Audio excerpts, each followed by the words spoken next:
Welcome to Realty, our new business podcast where we mix bad golf and real estate. Today we have our second guest, Anthony Zanni. Anthony is our newest manager here at Signature. He's managing our Ronkonkoma office. So how do you like it so far? I love it. I love the people over there. I think they're a lot of fun. They're a lot of fun. Like, it's really, every day is different, but an adventure in a good way. I really enjoy them. So it's been nice getting to know them all. In today's industry, what do you think is more important, having strong marketing or tech, or relationships? Relationships.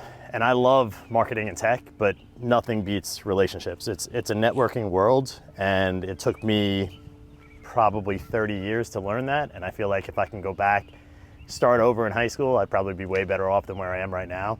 But you can't beat networking, you can't beat relationships. There's no tech in the world that's gonna do that for you. That's an unlearned skill, and you can get techie people to come into our space and they can be really good at real estate, but there's a personal touch that they're going to always be missing, and that's something that I think I thrive in, and I make up for the lack of tech that I might be bringing to the table. Have you closed any deals on the golf course? I have closed deals on the golf course, yes. That's kind of why I took up golf. I started learning, like, people go out here to actually talk business, and it was big for me to get out there because I wanted to start networking. So I have closed deals on the golf course. I've realized that I'm not as bad of a golfer as I think I am, and that also everybody's not as good as they think they are. So tell us a little bit about your real estate background. How'd you get into real estate? How long you been in real estate? Sure. So kind of a funny story. I retired as a police officer, and I had no clue what I was going to do, like nothing at all. My wife was pregnant, and I had a house to sell in North Babylon, and I was like, I'll just get my real estate license, I'll sell the home, we'll buy a home, and then that's it. I'll figure out what to do from there. And that was honestly my goal. I sold the home in like 4 days. My neighbor called me, and he was like, hey, I just saw you sold that home, like, can you sell mine? And I was very honest with him. I was like, I don't know what I'm doing. Just so you know, like, I do not know what I'm doing. And he's like, well, you sold your home so quickly, like, just sell mine. I was like, all right, no problem. So I sold his, and then I got 3 buyer leads from that home, sold them homes, and also bought the house for my wife and I. So I made like 6 sales in the matter of like a month, and I cashed all the checks together. And seeing that amount of money was more money than I ever made as a police officer. So I vividly remember like sitting there looking at this being like, I can do this, you know? My wife was like, yeah, you can do that. And I was like, all right, great, I'm gonna start doing it. And my philosophy was just work hard, be brutally honest, and just go from there. And that seems to kind of like really resonate with people. And I feel like in our industry, there's a lot of people that might not exactly work hard and might not be as ethical as they should be. And I guess I was kind of like a breath of fresh air. So my business just kind of kept going up, which was really nice. And obviously I hit it at the right time too. Like, I got in at the perfect time. I think I got in 2017. So the market just kept going up and up and up. And everybody kept saying, you know, it's not gonna always be like this. And I'm like, yeah, I guess I just hit it perfectly, you know? But that was it. And then I just got a little bit better at networking. And I have a large network with the NYPD. There was like 50,000 cops when I was there. So I do okay. So what would your best piece of advice for a brand new agent thinking about or just getting started in this industry? I think every agent is very different because everybody has strengths, and I think it's important to be who you are. Like, don't try to be me. I'm not going to try to be you. Like, we all have our strengths and weaknesses, so you have to lean into what you're good at. So my job when I sit down with a new agent is I'm trying to figure them out, and I'll ask them a lot of questions just to get them comfortable, you know, just see who they are as a person, because I don't want them to be me. They don't need to be Anthony Parada. Like, they just need to be themselves. So when I figure out which way they go, then I'll try to get them into like networking groups or you know, the Achieve program and stuff of that nature, just to try to get their feet wet, and then have them follow, you know, people through open houses and just learn the process. It's funny because much like any other job, you learn the school aspect of it, and then you get out into the field and you realize that none of that really matters. And not that it doesn't matter, but like as a cop, you're in the academy, you get out of the academy, you're like, oh my God, I know everything. You get into the street and you're like, oh no, I know nothing. It's the same thing with real estate. Like, you get out and you think you know everything, and then you take your first person out and you're so nervous, you clam up, you don't know what to say. It's just learning how to be yourself, and I think that I am able to help people get comfortable a lot quicker. I think that's probably my biggest attribute as a manager. So what's your handicap? I've never got the official handicap, and I've been told by many people that I have to like go do it. but I shoot about a 95 every time out, give or take. Sometimes Nice. low 90s, sometimes a little bit higher, and I've broken into the 80s a few times, but it's not often. What about you guys? What's your handicaps? I've never submitted a score. I've never broken 100. What are you usually shooting though? I usually don't keep score, but I shot 54 on 9 like 2 weeks ago that I was really proud of. That's not bad. At a pretty easy course, but that's my goal this year, to start keeping score. I noticed that Jackie hasn't answered me. I am my own handicap.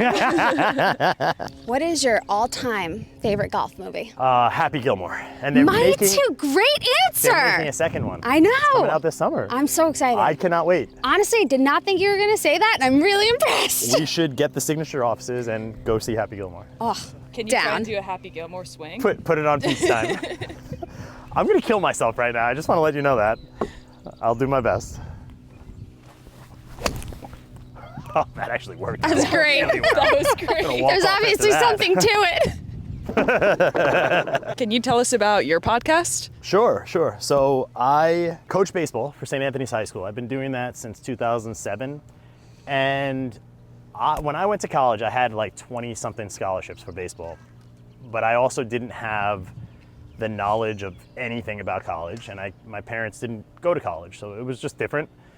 So I didn't really know what I was doing. I chose College of St. Rose up in Albany. And I had a Florida Atlantic scholarship. Like, who the hell would go to Albany to play baseball when you can go to Florida Atlantic? It just doesn't make any sense. So I kind of started thinking to myself, like, if I could just talk to student athletes and be able to guide them in the right direction, I thought that would be a huge thing. And I don't see that anywhere. I kind of thought Barstools should do that. And I was like hoping that I could get big enough to where Barstools would, talk to me and be like, hey, you're doing really well with this. So that was my goal. But I also knew that you can't really, I felt like I couldn't go anywhere if I just started interviewing high school athletes or college athletes. Nobody's gonna take me serious. So I started interviewing like celebrities. So I got like Mark Henry on the show, who's like, he used to be a WWE superstar. Sid Rosenberg is a really big, the hell is Sid Rosenberg do? He's a radio show host. So that was like another good one. I interviewed R.L. Stein the other day, the Goosebumps author. Yeah, it was like just fun things like that to try to like put me on the map. So my followers went from like nothing to like nothing crazy, but like 10,000 or something, which is cool. And then I'm trying to, again, just more focus on like the college athletes and the high school athletes. They're going to West Virginia University, like already they're committed to West Virginia. They're absolute studs. They're on the... And they're getting paid now, right? Oh yeah, the NIL deals are insane. So like they'll get paid for sure. Like they're gonna make money in college, and some of them could make a lot of money, and these are good athletes. Like 3 of them were just on the Newsday top 100 athletes to watch out for. Which is like, again, when I was growing up, just seeing your name in the Newsday clip, like Anthony Zanni hit a double and an RBI, we were like, oh my God, this is amazing. These kids are like featured athletes. Things are different now. Sports is a little bit different. There's more money into it.